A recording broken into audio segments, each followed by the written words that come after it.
Spotlight on Frazee is sponsored by these community-minded businesses and organizations. Frazee Family Foods. What a hometown grocery store should be. Friendly staff, family-owned, and a wide variety of groceries to fulfill your needs. The City of Frazee and Frazee Event Center, featuring a 5,000 square foot room, a built-in stage, and a full-service bar. Perfect for a multitude of events. Call or click to book your event. Welcome to Spotlight on Frazee. I'm your host, Hank Ludke, and I'm here with Community Club President Bricker Ware. Good morning, Bricker. Good morning, Hank. By golly, isn't it a gorgeous day? Beautiful. And I hear it's going to get up into the low 90s. You know, I mean, it's just like having a sauna without the steam. Balmy out. Balmy. But we're standing in front of the old Sanders Deep Rock Station, and the former owner, Gordon, has passed away a number of years ago now and was a major influence on the community for many years, also a county commissioner, World War II vet. And I'm trying to remember if he was middleweight fleet boxer during World War II, also in the Navy, which was really interesting.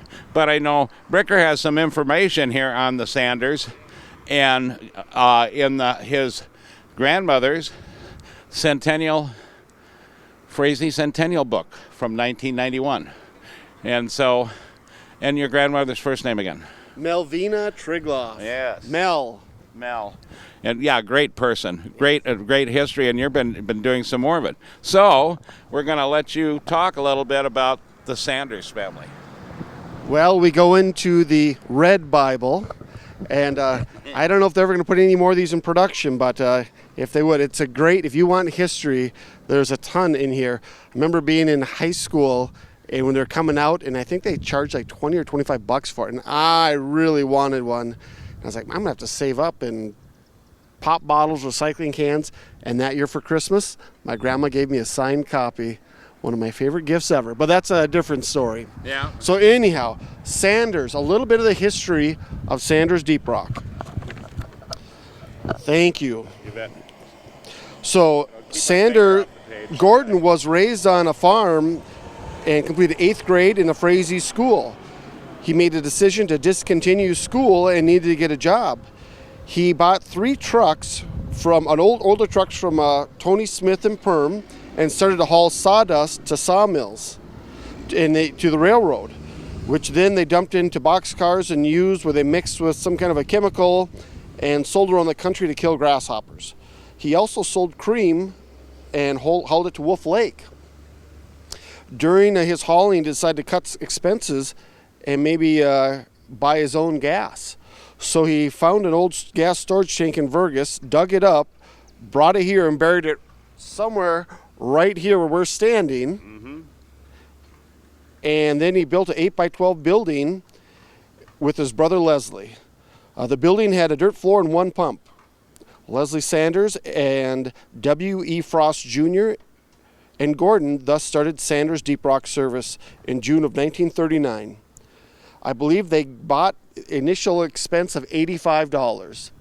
Big money in those days. Big money. But nobody had any. No, and then in 1941, he bought full ownership, and he leased the station for 3 years to Clarence Wilbur while he served in U.S. Navy. And then when he got back, he added on these additional parts, and it was the last, I believe, full-service gas station in Frazee. Yes, it was. Did you know that Gordon was actually born in eastern Colorado in a sod hut? I did not know that. That's where he was born. Yeah, I can't remember the name of the town. But it's interesting, you know, to know that he moved from there to here, you know, but it was rough country out there in the 30s. It's still rough country. Yes.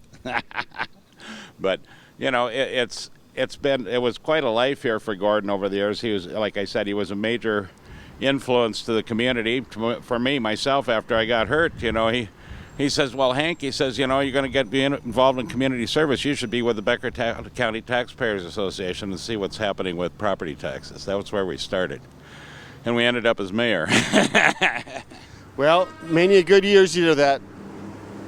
Boy, aren't we popular today. You know it. So with that, he did, over the years, then when Cloyd Jacobs sold his station. Sanders took over the road service, and they had 2 wreckers and a bulk truck.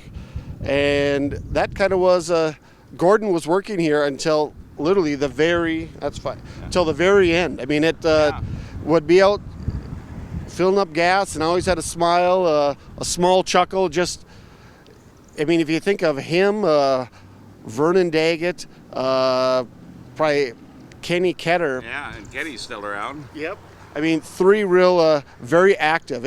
I really hope that if you look at the bar of where people maybe on one side or the other, that people start going back to that other side where being more active, whether joining the community club, the Lions, fire department, rescue, getting active in the local politics. I mean, it's a lot of fun. We had Pencilgate.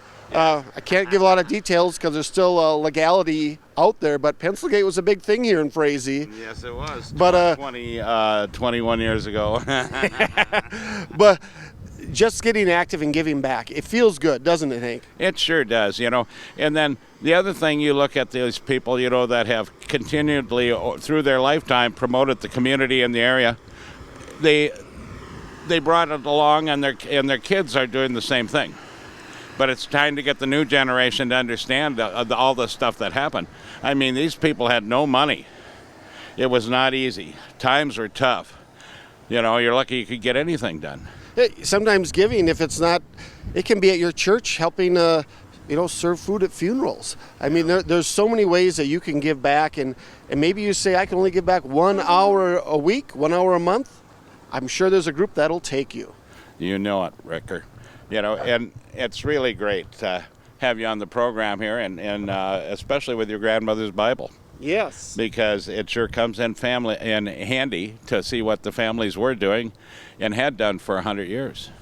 And so sometime after the 4th of July, this building will be gone, along with Sipe, which was my uncle's former hardware store, gamble store for many years. And so it's going to be a whole different look on the corner here. Well, for history of Frazee, when you go, my father's, Gary's Furniture, was up the street. Then we had the laundromat, and we also had the Old Fury Funeral Home. This whole, the southeast side of Main Street is going to be all redone within 2 years.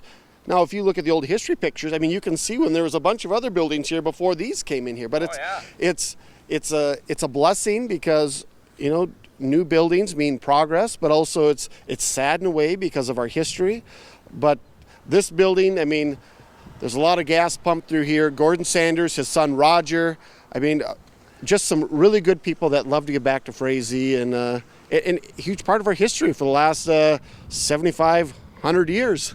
You bet. And it always shows that Frazee always had some trucking going on besides Daggett's.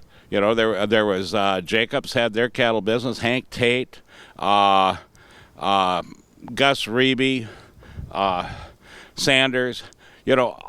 All these people, trucking and fuel and towing was all of their business, plus home heating. Yeah, usually if you're out around if you're away from Frazee, it's, Frazee, that's a wrestling town, right? Or that's where Daggett Truck Line is. Well, there's a lot of other businesses that were maybe not as big as those or as successful as a Frazee Wrestling, but a lot of other programs that had a lot of success businesses in town just on a smaller circle. You got it. And I'll tell you a story about Daggett's. For back in 1973, I went down to visit my what would be my first wife, and I had a noise happening in my international travel, and I pulled into International IH dealer in Janesville, Wisconsin, to see, and I didn't have a lot of money. I had a check, and they messed with that thing, and finally they figured out that the hubcaps, the ridges on the hubcaps had cracked. So as I picked up speed, it sounded like a big wheel bearing was going out. Ooh. And so they gave me the bill, and they said, well, you take a check from Frazee. He says, do you know Daggett? I said, yeah, I used to work for him. He says, yeah, we'll take a check. And he says, I think we can cut this bill down a little bit. So they saved me about $70 and took a out-of-state check from somebody they didn't know. That's part of known and reputation of doing the right thing. You got it. Well, everybody, I know 4th of July is coming up, and this is the last of it right now. We may have a program that will be running through 4th of July, but we don't know who we're going to have yet. Everybody is helter-skelter in Minnesota. Absolutely. I mean, well, coming up, so we're going to have Crazy and Frazee parades, I believe the 2nd and 3rd Thursdays in July in the bank parking lot. We'll be on 2nd Street at the back of the school parking lot coming down with the parade. It's going to, we got some fun things in July, so check the Frazee forum, come on out. There's going to be information in there. A lot of things going on. It's summer. This is what we live all winter for right now. And, Gordon used to do something similar to this. He used to have a little radio station here that connected to KDLM and gave the Frazee news report every day during the week. I did not know that. Yeah, it used to be right over in the corner of the building overlooking the street. So we're just kind of continuing on that tradition, Bricker. Absolutely. So with that, remember, pet the dog, hug the kids, kiss the wife, and wave at the neighbor. The next person you wave at could be your next best friend. And we'll catch you next week on Spotlight on Frazee.